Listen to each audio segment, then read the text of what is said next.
আমি সাগর জানি যেভাবে বালি কাটতে কাটতে মোহনাকে নিয়ে চলে এসেছে। কপিল মুনির আশ্রম থাকবে তো 10 বছর পরে এই চোর তৃণমূল থাকলে? এই চোর মুখ্যমন্ত্রী এখানে একটা বাড়ি করে রেখেছে না, কাঠের তৈরি বাড়ি, কার টাকায়? কার টাকায়? আমি চলে যাওয়ার পরে আপনাদের যত এঁঠো কাটা বালি, মানে পাথর, এই পাথর বলছি, ঠোঙা, চায়ের কাপ যা ফেলে দিয়ে যাবেন না এখানে, এগুলো ঝাঁটাতে আসবে। ওই ডাকাত এমপি বাপি আসবে, সঙ্গে বঙ্কিম হাজরা আসবে, আর বলবে মন্টু তুমিও চলো, ধরম বাপ রক্ষা করো।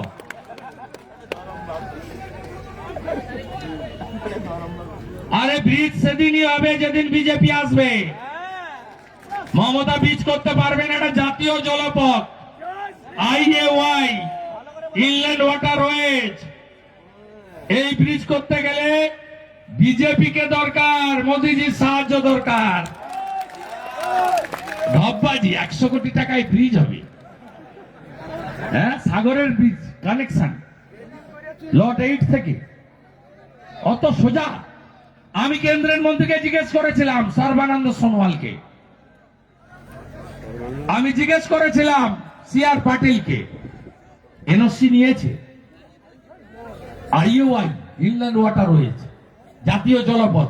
বলছে না না, কোন প্রপোজাল নেই। আমি ওখানে যে নারকেল ফাটাচ্ছে ভোটের জন্য, ভোটের জন্য। সাগরে যদি ব্রিজ বানাতে হয়, প্রধানমন্ত্রী নরেন্দ্র মোদী বিকাশ পুরুষ ছাড়া সম্ভব নয়। আর সেটা করতে গেলে রাজ্যে মোদীজির আশীর্বাদ ধন্য সরকার এবং মুখ্যমন্ত্রী তৈরি করতে হবে।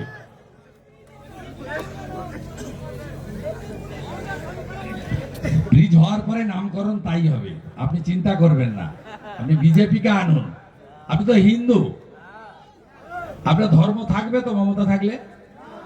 11তে এসে টাটাকে তাড়িয়েছে, 16তে এসে চাকরি চুরি করেছে, আর 26-এ যদি আসে হিন্দু তাড়াবে। ছবি দেখেছেন না ধুলিয়ান শামশেরগঞ্জ? ওটা কিন্তু বাংলাদেশ নয়, মুর্শিদাবাদ। 16% হিন্দু থাকে, পাড়িয়ে গেছে, হিন্দু পলায়ন হয়েছে। সাগরে রোহিঙ্গা বাংলাদেশি মুসলমান আসছে, হ্যাঁ কি না? আমি তো এক্ষুনি আশ্রমের কাছে দেখে এলাম, ঝুপড়ি বেঁধে বসে আছে।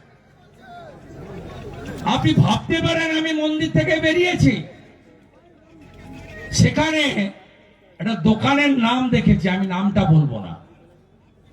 এটা কি হচ্ছে? কি সনাতন ধর্মের জায়গায় এই জায়গাগুলোকে অপবিত্র করার জন্য এসব এরা করছে। মমতা ব্যানার্জির কাছে হিন্দু ধর্ম হলো কালচারাল প্রোগ্রাম, শাস্ত্র মানে না। রাম মন্দির কে কে চেয়েছিলেন? নিধি দিয়েছেন না বিশ্ব হিন্দু পরিষদকে? 10 টাকা, 50 টাকা, 100 টাকা, যে যেমন পেরেছেন, হ্যাঁ কি না? 2024 22শে জানুয়ারি রাম মন্দিরের উদ্বোধন হয়েছে। ভারতবর্ষের কোন মুখ্যমন্ত্রী, অনেক অবিজেপি মুখ্যমন্ত্রী আছে, রাম মন্দিরের বিরুদ্ধে মিছিল করেছিল কে? ভুলে গেছেন? আমরা সবাই স্নান করে এলাম, ত্রিবেণী সঙ্গম, গঙ্গা, যমুনা, সরস্বতী, প্রয়াগরাজ। কে কে গেছিলেন ডুবকি লাগাতে? যারা যেতে পারেননি জল নিয়ে এসে ছড়িয়েছেন মাথায়। আমি গেছি, স্নান করে এসেছি।